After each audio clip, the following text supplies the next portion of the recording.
Good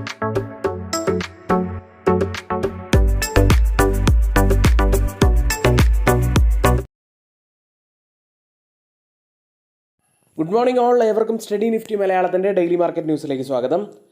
Nifty തുടർച്ചയായിട്ടുള്ള രണ്ടാഴ്ചത്തെ ഏറ്റവും താഴ്ന്ന നിലയിലായിട്ടാണ് ഇന്നലെ ക്ലോസ് ചെയ്യുന്നത്. ഇന്നലെ US മാർക്കറ്റുകളിൽ ടെക് ഓഹരികളായിരുന്നു കൂടുതൽ ഫോക്കസിൽ ഉണ്ടായിരുന്നത്. കാരണം വെള്ളിയാഴ്ചത്തെ വലിയ സെൽ ഓഫിന് ശേഷം ഇന്നലെ ടെക് ഓഹരികൾ നേട്ടത്തിലായിരുന്നു ക്ലോസ് ചെയ്യുന്നത്. വെസ്റ്റ് ഏഷ്യൻ വാറുമായി ബന്ധപ്പെട്ട് ഒരു പോസിറ്റീവ് വാർത്ത കൂടിയുള്ളത് ഇന്നലെ US വിപണിക്ക് കൂടുതൽ പിന്തുണ നൽകി. അമേരിക്കൻ പ്രസിഡന്റ് ഡൊണാൾഡ് ട്രംപ് നടത്തിയ അഭ്യർത്ഥനയെ തുടർന്ന് ഇറാനും ഇസ്രായേലും തിങ്കളാഴ്ച പരസ്പരം ആക്രമണങ്ങൾ താൽക്കാലികമായി നിർത്തിവെച്ചു എന്നറിയിച്ചു. ഇറാനും ഇസ്രായേലും തമ്മിലുള്ള യുദ്ധം താൽക്കാലികമായി അവസാനിച്ചെങ്കിലും ലെബണിൽ ഇസ്രായേൽ ആക്രമണം കടുപ്പിച്ചു കഴിഞ്ഞാൽ വീണ്ടും ശക്തമായിട്ടുള്ള ഒരു തിരിച്ചടി ഇറാന്റെ ഭാഗത്തു നിന്നും ഉണ്ടാകും എന്ന് വിദേശകാര്യ മന്ത്രാലയം മുന്നറിയിപ്പ് നൽകിയിട്ടുമുണ്ട്.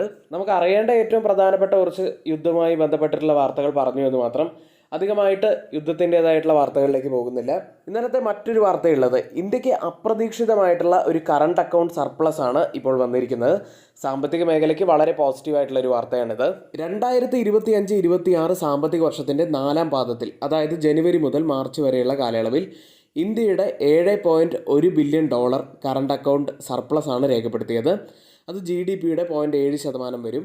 വിദഗ്ധർ കറണ്ട് അക്കൗണ്ട് ഡെഫിസിറ്റ് ഏകദേശം 1% മുകളിൽ വരും എന്ന് പ്രതീക്ഷിച്ചിരുന്ന സാഹചര്യത്തിലാണ് ഈ മികച്ച നേട്ടം ഉണ്ടായിരിക്കുന്നത്. ഇനി കറണ്ട് അക്കൗണ്ട് ഡെഫിസിറ്റ് എന്താണ് എന്ന് ലളിതമായി പറയുകയാണെങ്കിൽ, കയറ്റുമതിയും സേവന വരുമാനവും മറ്റു വരുമാനങ്ങളും ചേർന്ന് ഇറക്കുമതി ചെലവിനേക്കാൾ കൂടുതലാണെങ്കിൽ അത് കറണ്ട് അക്കൗണ്ട് സർപ്ലസ് എന്നാണ് പറയുന്നത്. ഇനി ഇപ്പോഴത്തെ ഈ വാർത്ത തന്നെ എടുത്തു നോക്കിക്കഴിഞ്ഞാൽ 2025-26 സാമ്പത്തിക വർഷത്തിൻ്റെ 4ാം പാദത്തിൽ ഇന്ത്യക്ക് $7.1 ബില്യൺ കറണ്ട് അക്കൗണ്ട് സർപ്ലസ് ആണ് ലഭിച്ചിരിക്കുന്നത്. അതായത് ആ കാലയളവിൽ ഇന്ത്യ വിദേശ രാജ്യങ്ങളുമായി നടത്തിയ ഇടപാടുകളിൽ ചെലവാക്കിയതിനേക്കാൾ കൂടുതൽ ഡോളർ സമ്പാദിച്ചു എന്നർത്ഥം. അതുകൊണ്ട് തന്നെയാണ് ഈ വാർത്ത പോസിറ്റീവ് ആണ് എന്ന് പ്രത്യേകം പറഞ്ഞത്. ഇനി ഇപ്പോഴത്തെ 1-2 വലിയ നെഗറ്റീവ് ഫാക്ടറുകൾ പറയുകയാണെങ്കിൽ, FISന്റെ സെല്ലിംഗ് തുടർന്നുകൊണ്ടിരിക്കുകയാണ്. ഇന്നലെ 5556 കോടി രൂപയ്ക്കാണ് അവർ ക്യാഷ് മാർക്കറ്റിൽ സെല്ല് ചെയ്തത്.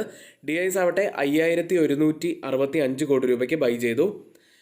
ഈ മാസം ജൂൺ മാസത്തിൽ മാത്രം 36,670 കോടി രൂപയ്ക്കാണ് FIS ഇതിനോടകം ക്യാഷ് മാർക്കറ്റിൽ മാത്രം സെല്ല് ചെയ്ത് കഴിഞ്ഞത്. ഇനി റുപ്പിയുടെ കാര്യത്തിലേക്ക് വന്നാൽ, റുപ്പി കൂടുതൽ വീക്കായിക്കൊണ്ടിരിക്കുകയാണ്. ഇന്നലെ വലിയ രീതിയിലുള്ള ഒരു ഇടിവിലേക്ക് പോയിരുന്നു. റുപ്പിയെ രക്ഷിക്കുന്നതിനായിട്ട് RBIയുടെ ഭാഗത്തു നിന്നും എന്തെങ്കിലും നടപടികൾ ഉണ്ടാകുമോ എന്ന് തന്നെയാണ് എല്ലാവരും ഉറ്റുനോക്കുന്നത്. ഇന്നലെ വലിയ സെല്ലിംഗ് ആയിരുന്നു നമുക്ക് ഏഷ്യൻ മാർക്കറ്റുകളിൽ കാണാൻ കഴിഞ്ഞത്. പ്രത്യേകിച്ച് ചിപ്പ് സ്റ്റോക്കുകളിലായിരുന്നു വലിയ നഷ്ടമുണ്ടായത്. അതുകൊണ്ട് തന്നെ ഇന്നലെ കോസ്പി മാർക്കറ്റൊക്കെ 8% ഇടിവാണ് രാവിലെ തന്നെ ഉണ്ടാക്കിയത്. ഇന്ന് അതിൽ നിന്നൊക്കെ വ്യത്യസ്തമായിട്ട് ഒരു തിരിച്ചുവരവ് നമുക്ക് ഏഷ്യൻ വിപണിയിൽ കാണാൻ കഴിയുന്നുണ്ട്. ജപ്പാൻ മാർക്കറ്റ് നിക്കി 0.79% നേട്ടത്തിലും കോസ്പി മാർക്കറ്റ് 2.8% നേട്ടത്തിലുമാണ് ഇന്നിപ്പോൾ ട്രേഡ് ചെയ്യുന്നത്. ഇപ്പോൾ സമയം 7 മണിയാണ്. ഇപ്പോഴത്തെ ഈ ഒരു നില വെച്ച് ഗിഫ്റ്റ് നിഫ്റ്റി ട്രേഡ് ചെയ്യുന്നത് 23,114 എന്ന നിലയിലാണ്. അതായത് മറ്റൊരു ദിവസത്തെ ഗ്യാപ് ഡൗൺ ഓപ്പണിങ്ങിന് കൂടി നമ്മൾ ഇന്ന് സാക്ഷ്യം വഹിക്കാൻ പോവുകയാണ്. ഏകദേശം 60 പോയിന്റ്സിൻ്റെയൊക്കെ ഒരു ഗ്യാപ് ഡൗൺ ഓപ്പണിങ്ങിനാണ് ഇന്ന് നമുക്ക് ഇപ്പോഴത്തെ ഈ ഒരു നില വെച്ച് സാധ്യത കാണുന്നത്. ഓയിൽ പ്രൈസുകളിലേക്ക് വരാം. ഇന്നലെ വലിയ നേട്ടത്തിൽ തന്നെയായിരുന്നു രാവിലെ ബ്രണ്ട് ഫ്യൂച്ചേഴ്സും WTIയും ഒക്കെ ഉണ്ടായിരുന്നത്. അതിനുശേഷം ഇന്നലെ വൈകുന്നേരം യുദ്ധം അവസാനിപ്പിക്കുന്നു എന്നുള്ള രീതിയിലുള്ള വാർത്തകൾ പുറത്തു വന്നതോടെ തന്നെ ഓയിൽ പ്രൈസുകളിൽ വലിയ ഇടിവ് നമുക്ക് കാണാൻ കഴിഞ്ഞു. ഇന്ന് ഒരു മ്യൂട്ടഡ് അവസ്ഥയിലാണ്. ബ്രണ്ട് ഫ്യൂച്ചേഴ്സ് $93 ഇന്ന് ട്രേഡ് ചെയ്യുന്നത്. ഇന്നലെ സിൽവർ പ്രൈസുകളിലേക്ക് 6% ഇടിവാണ് കണ്ടിരുന്നത്. ഗോൾഡ് പ്രൈസുകളും ഇടിഞ്ഞു തന്നെയാണ് ഇന്നലെ ക്ലോസ് ചെയ്തത്. ഇപ്പോൾ ട്രേഡിംഗ് ആരംഭിച്ചിരിക്കുന്ന ഗോൾഡ് പ്രൈസുകൾ നെഗറ്റീവിലാണ്. കേരളത്തിലെ ഗോൾഡ് പ്രൈസ് 1,11,240 എന്ന നിലയിലാണ്. ക്രിപ്റ്റോ കറൻസിയിലേക്ക് വന്നാൽ ബിറ്റ്കോയിൻ വീണ്ടും 60,000 താഴെ എത്തിയിരുന്നു. ഇന്നിപ്പോൾ $62,000 ട്രേഡ് ചെയ്യുന്നത്. ഇനി US ലിസ്റ്റ് ചെയ്ത ഇന്ത്യൻ കമ്പനികളുടെ പ്രകടനം നോക്കിക്കഴിഞ്ഞാൽ വിപ്രോയിൽ ഒരു തിരിച്ചുവരവ് വന്നതായിട്ട് കാണാം. വിപ്രോ 3.8% നേട്ടത്തിലാണ് ഇന്നലെ ക്ലോസ് ചെയ്യുന്നത്. ഇൻഫോസിസ് 0.97% ഇടിഞ്ഞു. HDFC ബാങ്ക് 1.71% ഇടിഞ്ഞപ്പോൾ ICICI ബാങ്ക് 0.96% ഇടിഞ്ഞത്. ഡോക്ടർ റെഡ്ഡി ലബോറട്ടറീസ് ഒരു മ്യൂട്ടഡ് അവസ്ഥയിലും ക്ലോസ് ചെയ്തു. ഇനി എല്ലാ ദിവസവും നമ്മൾ നമ്മുടെ ഡെയിലി മാർക്കറ്റ് ന്യൂസിൽ ഏറ്റവും പ്രധാനപ്പെട്ട ധാരാളം കണ്ടൻസ് ആണ് ഉൾപ്പെടുത്താറുള്ളത്. അപ്പോൾ നമ്മുടെ വീഡിയോയ്ക്ക് പരമാവധി സപ്പോർട്ട് ചെയ്യാൻ ശ്രമിക്കുക. എല്ലാവരും വീഡിയോയ്ക്ക് ഇപ്പോൾ തന്നെ ഒന്ന് ലൈക്ക് ചെയ്യാൻ ശ്രമിക്കുക. ഇന്നത്തെ പ്രധാനപ്പെട്ട കുറച്ച് സ്റ്റോക്ക് ന്യൂസുകൾ നോക്കാം. ആദ്യം NLC ഇന്ത്യ. സർക്കാർ 3% ഓഹരി OFS വഴി വിൽക്കും എന്നുള്ള വാർത്ത വരുന്നു. ഫ്ലോർ പ്രൈസായി നിശ്ചയിച്ചിരിക്കുന്നത് 303 രൂപയാണ്. മറ്റൊരു സ്റ്റോക്ക് IRB ഇൻഫ്രാസ്ട്രക്ചർ എന്ന സ്റ്റോക്കാണ്. മെയ് മാസത്തിലെ ടോൾ വരുമാനം 25% ഉയർന്ന് 843 കോടി രൂപയായി. പോസിറ്റീവായിട്ടുള്ള ഒരു വാർത്തയാണ്. ഇനി RVNLന് വലിയൊരു ഓർഡർ ലഭിച്ചതുമായി ബന്ധപ്പെട്ട ഒരു വാർത്തയുണ്ട്. അതിന് മുന്നേയായി നമുക്ക് പറയാനുള്ളത്, ആർക്കെങ്കിലും നമ്മുടെ സ്റ്റോക്ക് മാർക്കറ്റിൻ്റെ ബിഗിനേഴ്സിനായിട്ടുള്ള ബേസിക് കോഴ്സിൽ ജോയിൻ ചെയ്യാൻ താല്പര്യമുണ്ടെങ്കിൽ ഇപ്പോൾ തന്നെ തൊട്ട് മുകളിൽ നൽകിയിരിക്കുന്ന വാട്സാപ്പ് നമ്പറിൽ ഒന്ന് മെസ്സേജ് അയച്ച് നിങ്ങൾക്ക് ജോയിൻ ചെയ്യാവുന്നതാണ്. Fundamental analysis, technical analysis, trading വ്യൂവിനെ കുറിച്ച്, ഓപ്ഷൻ ട്രേഡിങ്ങിനെ കുറിച്ച് എന്നിങ്ങനെയുള്ള എല്ലാ ക്ലാസ്സുകളിലൂടെയും നമ്മൾ കടന്നു പോകുന്നുണ്ട്. വളരെ പെട്ടെന്ന് തന്നെ ജോയിൻ ചെയ്യുക. അടുത്തത് പാനാസിയ ബയോട്ടിക് എന്ന കമ്പനിയാണ്.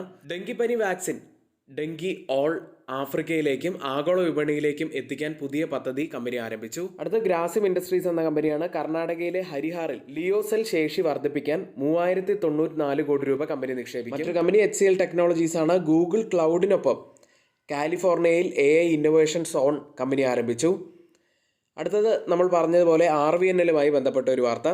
സൗത്ത് ഈസ്റ്റ് സെൻട്രൽ റെയിൽവേയിൽ നിന്ന് 221.33 കോടി രൂപയുടെ പുതിയ EPC ഓർഡർ കമ്പനി നേടി. അടുത്തതായി JNK ഇന്ത്യ എന്ന കമ്പനിയാണ്. UAE നിന്ന് 100 മുതൽ 300 കോടി രൂപ മൂല്യമുള്ള ഒരു ഓർഡർ കമ്പനിക്ക് ലഭിച്ചിരിക്കുന്നു.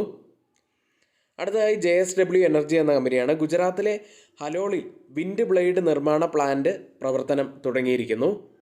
ഇന്ന് വിപണിയുമായി ബന്ധപ്പെട്ട ഏറ്റവും പ്രധാനപ്പെട്ട കുറച്ച് കാര്യങ്ങളാണ് നമ്മളിവിടെ പറഞ്ഞത്.